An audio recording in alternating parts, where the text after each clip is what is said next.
Brady and his colleagues were on their way to a job site when they drove past a turned-over truck that had spilled all its cargo over the side of the road. Brady quickly pulled over as smoke was coming out of the truck's engine, and he wanted to make sure there were no injured people inside. The truck was still warm, indicating that the accident had just happened. But there was something strange going on. The truck driver was nowhere to be seen, and when Brady looked inside, he realized that the driver's seatbelt had been cut. He lowered himself into the vehicle and looked around. He saw personal items scattered around and droplets of blood on the steering wheel. The driver was hurt. But why did they run? But before we start, don't forget to subscribe, like, and hit the notification bell for more amazing stories. As he pulled himself out of the truck, he saw his men running for their lives. "Brady, get away!" one of his colleagues shouted. Brady had no idea what they were running from, but he wasted no second. He jumped off the truck's side and began to run when he suddenly heard a sizzling sound coming from the other side of the truck, the side with the cargo scattered around. The sizzling sound intensified until the sound was in his scalpel. Just as Brady reached his colleagues, who had stopped at a safe distance to look at the truck, everything exploded. The sound of the explosion was deafening, and all the men fell to the ground by the force. Brady began to cough from all the smoke, and his vision was blurry. "Is everyone okay?" Dean, his colleagues groaned and cried out in pain. As Brady's vision turned back to normal, he saw blood, smoke, and fire around him. What the heck happened here? He slowly got to his feet but felt his knees shaking. Adrenaline raced through his body as he attended to one of his colleagues' wounds, even though he hadn't even looked at his own wounds yet. He felt the fabric around his knees warming up and finally looked down, and that's when he saw he was actually hurting himself. It wasn't as bad as some of his colleagues, so he decided to ignore his own pain. He turned around to look at the truck and saw that it was almost entirely engulfed in flames. "We have to move.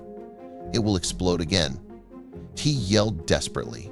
But they weren't fast enough, and the truck exploded a second time, now because the engine in the truck's gas tank had caught on fire. As the men lay on the ground, disoriented and in pain, the faint sound of sirens grew louder. Brady tried to open his eyes with all the strength he had and saw police cars, fire trucks, and ambulances overflowing the road. Then, everything went black. Brady woke up to the sound of beeping machines around him. As he opened his eyes, he had to blink a few times to get used to the bright lights above him. "Hun, what happened?" T stammered as he tried to sit up straight. His head was pounding and a tight bandage was wrapped around it. He tried again, but he was alone in the room. Suddenly, it dawned on him that he was in a hospital room. Well, it looked like a hospital room, but it had no windows to look out, just one single door right in front of him. Just when he wanted to get up and try to look around, the door opened, and a man who looked like a doctor walked in. That was quite a blow. "Ah," the doctor said with a smile on his face, but Brady didn't see how his situation could be funny. "Where am I? And here are my colleagues, Den?" Brady asked. The doctor chuckled. "You have hit your cold. You're headed ground to ground and have a concussion. We'll keep you here for a day or two," when he finally said. "In the hospital," he added with a wink. Brady was stunned. Was this doctor actually joking? He wanted to say something, but the doctor added something to his eye, after which everything turned black again, and Brady passed out. Morphine, and a lot of it. When Brady woke up again, he had no idea what time it was. There was no clock in his room, and he was alone once again. His body felt like it was being pressed down by tons of weight, even though there was nothing on top of him. He lay in the bed, unable to move for what felt like hours, when finally he heard something moving around behind the door. A little bit later, a nurse wheeled a cart into his room. Been dinner time. Brady couldn't believe the day had already passed, so he asked the nurse the exact date and time. When she told him, he was even more shocked to hear it'd been almost 48 hours since the accident. Trying to piece together the lost time, he shook his head, bewildered by the haze of the past days. "Has it really been that long?" he muttered to himself, his voice echoing slightly in the sterile room. He was served food that looked like typical hospital fare, just as gross and tasteless, and he had to try his best to keep it in. As Brady poked at the gelatinous mass on his plate, he could barely stomach the sight. "How can anyone eat this stuff?" he complained aloud, pushing the tray slightly away, the utensils clattering loudly against the dull, white ceramic. When the nurse returned soon after to pick up his plates, he tried to get some information out of her, but she seemed to be hiding something. Her eyes darted away every time Brady mentioned the accident. "Can you at least tell me how my crew is?" he asked, hoping for a sliver of empathy. However, she tightened her lips, her face turning into a mask of professional detachment. The nurse left in a hurry, repeating that only the doctors were allowed to give him information. But Brady had been in hospitals before and knew that wasn't true. She paused at the door, her hand on the handle, the tension visible in her posture. "I'll see what I can find out," she said, her voice low and cautious. With a swift turn, she left the room, leaving Brady staring at the closed door, filled with unease. The nurse slowly turned around and looked at Brady with sad eyes. "They're doing fine, but they're not all here," she said as she opened the door and left his room. Brady felt a chill as the door clicked shut behind her. He was alone again, the soft beep of the heart monitor, the only sound in the dimly lit room. He had to know why he was alienated from the rest of his colleagues, what they had seen that he hadn't, and what the truck had been transporting. Picking up his phone to try and piece together the events that led to the hospital. He scrolled through missed messages and news alerts, hoping for some clue. The sound of sizzling before the first explosion haunted his mind as he tried to play everything back in case he had missed something. But it was all very blurry. He remembered the chaos, the heat, and the screams. Nothing made sense. Frustrated, he tossed the phone aside and leaned back, closing his eyes, trying to force the fragments of memory together. As he walked around his room, staying upright by leaning against the walls, it almost felt like he was in a soundproof room where no one could hear him. His steps were slow and shaky, each small noise muffled by the thick air around him. He paused, breathing heavily, feeling the isolation pressing in on him from the silent, cold walls. Suddenly, his eyes fell on a little black dot just above the doorframe. It looked like a camera, a very tiny one no one was supposed to see.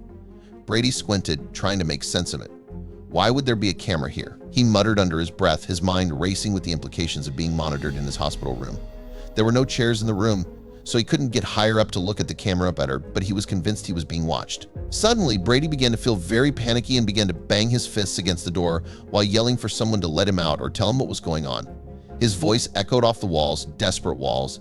"Open up! I need answers!" he shouted, pounding harder, his frustration boiling over into raw, palpable fear. Was this only because of the wounds he endured during the explosion?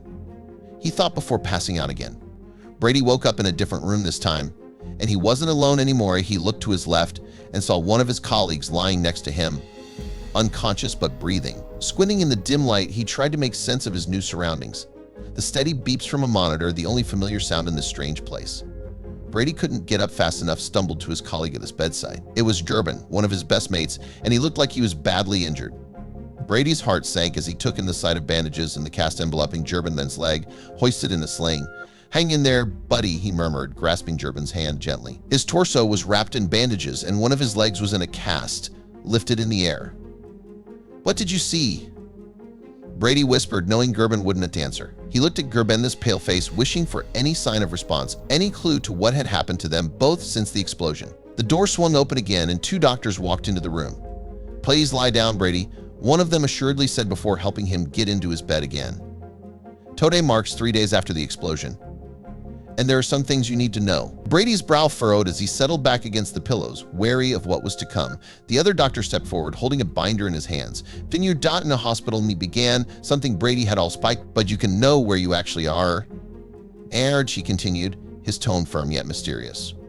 Brady's mind raced with questions, his eyes fixed on the binder that seemed to hold all the answers. Brady frowned as he listened to the doctor telling him they could keep him here for as long as they'd like, and they even showed him legal documents of that he was a guinea pig for whatever they were.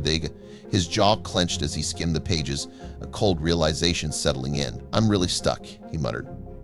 It was pretty clear to Brady he had to find a way out of this place on his own, as he didn't want to spend the rest of his life in here like some sort of pet. He scanned the room, looking for anything that could help him escape. Shock washed over Gerben as he looked around him. Brady saw his pupils dilate, and Gerben shot upright, bewilderedly looking around him. Where are we?" "Gee," he gasped, his voice hoarse.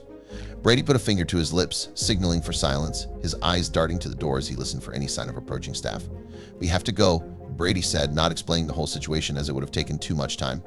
"Can you move with that leg?" he asked, while pointing at Gerben's broken leg.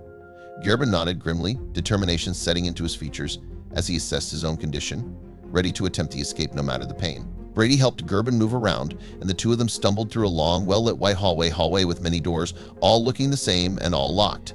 Their footsteps echoed off the sterile walls, the only sound in the oppressive silence of their escape route. They moved quickly, knowing every second counted. "Bang, wait. Stop." Someone suddenly yelled from behind, and Brady and Gerben tried to run away, but it wasn't easy to run with one broken leg. Gerben grimaced with each step, and Brady's heart pounded as they tried to increase their pace, the shouts growing louder and closer. The men yelling at them caught up with them and grabbed them by the arms, pulling them back into the burrow. "Do you can leave yet?" one of the men said. "Vignel endanger everyone." Brady's muscles tensed as he resisted, his eyes blazing with defiance, but the grip on his arm was too strong. The man began to explain. The truck that had tipped over had been transporting biohazardous material, and you were all contaminated. That's why you and your colleagues had to be held in this facility, where you wouldn't contaminate other people and where everything was sterile for your own safety. Brady was stunned. And am I sick? Ken he asked, his voice barely a whisper. The man in the suit shook his head. You'll die out in a day, and your colleagues will follow shortly after. But none of you can ever speak of what happened, or else you would all have to pay a hefty fine, all written in that you just signed. Brady's mind reeled, trapped by the document he had just bound himself to. Knowing Brady was actually in a health facility and not being kept in some psych ward, he felt more at ease with staying. He watched the staff go about their routines, the sterile smell of the hospital a strange comfort. At least it's for a good reason, he muttered to himself, leaning back against the pillow and closing his eyes. He stopped trying to escape and finally cooperated with the staff after a day. Just like the man had said, he was released. Brady walked out of the facility, the sun bright and jarring against his eyes. He breathed in the fresh air, a sense of freedom mingling with the residue of confinement in his lungs. When he came home, his wife flung her arms around him. The police had contacted her that her husband was kept in a health facility that was closed off to outsiders. She had been worried sick. I'm so glad you're safe, she sobbed into his shoulder, her body shaking with relief and lingering fear. Brady felt horrible that he couldn't tell his wife the truth. He had been given a story. He had a story he'd been Gel's wife and anyone else who ever asked about what happened. As he rehearsed the fabricated tale in his mind, his stomach churned. I was just sick, nothing more. He practiced, the words tasting like ash in his mouth. Luckily, his wife believed his story, and they let it go and never spoke of it again. As life returned to normal, the shadows of those lost days lingered in the corners of their home, unspoken but ever present. Brady would sometimes pause, a distant look in his eyes, before shaking off the memories and smiling at his wife.